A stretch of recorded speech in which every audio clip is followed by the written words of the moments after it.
네, 글로벌 외신센터입니다. 오늘도 다양한 뉴스들이 준비되어 있는데요. 시장에서는 어떠한 뉴스에 더욱더 집중을 했는지 저와 함께 살펴보시죠. 첫 번째 기사 내용부터 살펴보겠습니다. CNN 보도 내용입니다. Retail sales continue to fall in December as shoppers battled inflation. 네, 인플레이션이 소비자들의 지갑에 다시 한번 영향을 줬는데요. 미국인들이 연말 성수기에도 지갑을 꾹 닫은 것으로 드러났습니다. 18일, 현지 시간 18일 미국 상무부에 따르면 지난해 12월 소매 판매는 전월 대비 1.1% 감소했는데요. 이는 블룸버그 통신이 집계했던 전문가 전망치인 마이너스 0.9%보다도 감소폭이 더욱더 컸습니다. 미국의 소매 판매는 두 달 연속으로 1%대 급감세를 나타내면서 1년여 만에 가장 큰 폭의 감소를 기록했는데요.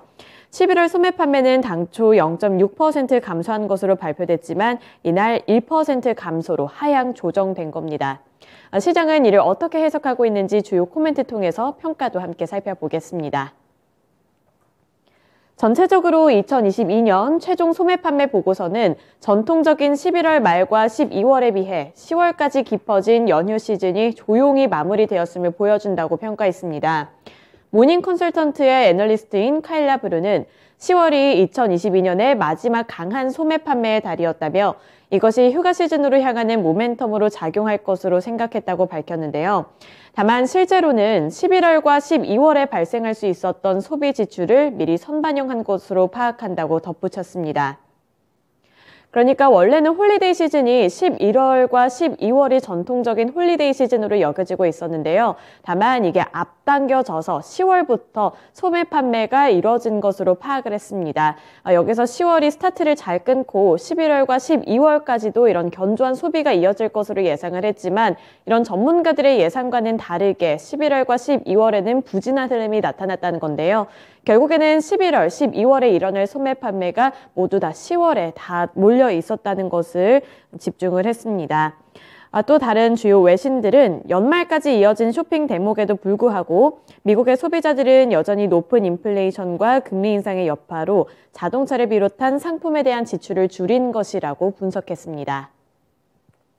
네, 이어서 두 번째 기사 내용 살펴보겠습니다. 이번에는 영국 쪽으로 가볼 텐데요. 로이터 통신 보도 내용입니다. UK inflation edges down to 10.5% in December. Food prices surge. 네, 영국의 인플레이션과 관련되어 있는 내용이었습니다. 영국의 소비자 물가 상승률이 여전히 10%가 넘지만 두 달 연속으로 하락했다는 내용인데요. 자세한 코멘트 함께 살펴보시죠. 네, 영국의 소비자 물가 지수가 두 달 연속으로 하락세를 기록했습니다. 영국 통계청은 작년 12월 물가 상승률이 연 10.5%를 기록했다고 밝혔고요. 이는 전문가들의 예상치와는 같은 수준입니다. 물가 상승률은 작년 10월에 11.1%를 기록하면서 41년 만에 최고치를 나타내기도 했습니다.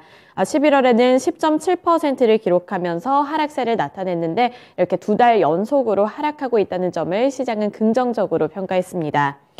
통계청은 휘발유 값이 물가 상승률을 낮추는 데 기여했지만 여기서 식료품 값은 아직은 골칫덩어리라고 보고 있는데요. 휘발유 가격이 낮아지면서 이렇게 두 달 연속으로 하락세가 나타났지만 여기서 식료품 값이 16.8% 뛰었고 또 항공요금과 숙박비도 많이 올랐다고 말했습니다. 통계청은 지난달 물가 상승률이 내려가기는 했지만 폭이 크지는 않고 아직 절대적인 수치 자체가 매우 높다고 평가했는데요.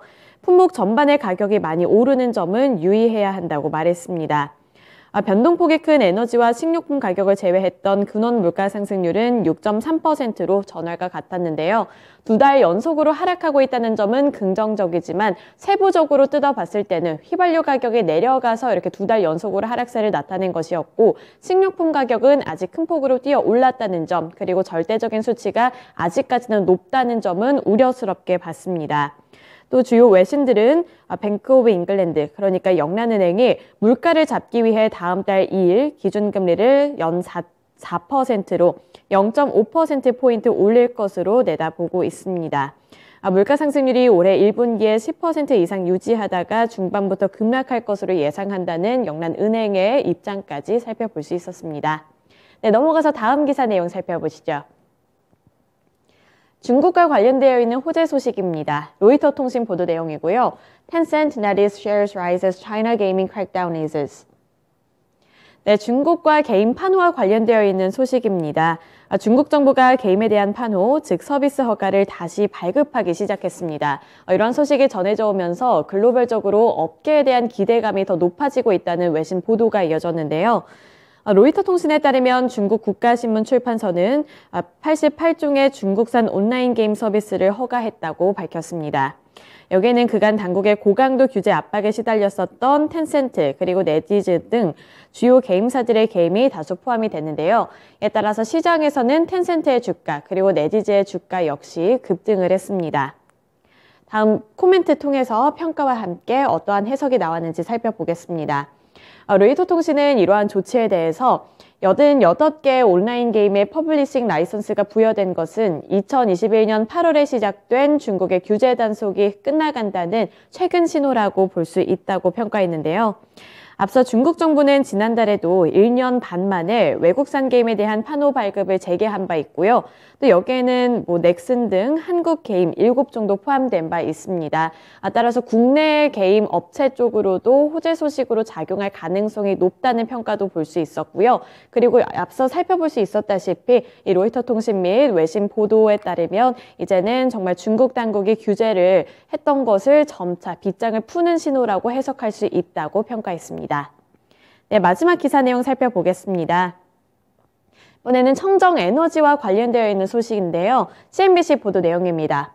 Amazon, Meta, and Google buy more clean energy than any other companies. 네, 빅테크 기업들이 청정 에너지를 가장 많이 소비하고 있다. 이러한 기사 내용을 살펴볼 수 있었는데요. 산업단체인 미국 청정전력협회가 수요일에 발표한 보고서에 따르면 풍력 및 태양 에너지의 상위 3개 기업 구매자는 페이스북의 모회사인 메타, 그리고 구글, 그리고 아마존이 있었습니다. 보고서에 따르면 아마존은 2022년 9월까지 미국에서 청정 풍력 및 태양 에너지는 12.4기가와트, 메타는 8.7기가와트, 그리고 구글은 6.2기가와트를 계약했다고 밝혔습니다.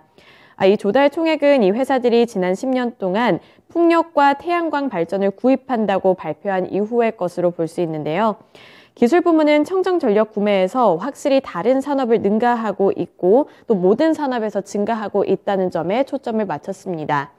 이 표 그래프를 살펴보시면 2010년부터 2022년까지 이렇게 태양광 및 풍력 에너지의 소비 증가율을 확인해 보실 수 있는데요.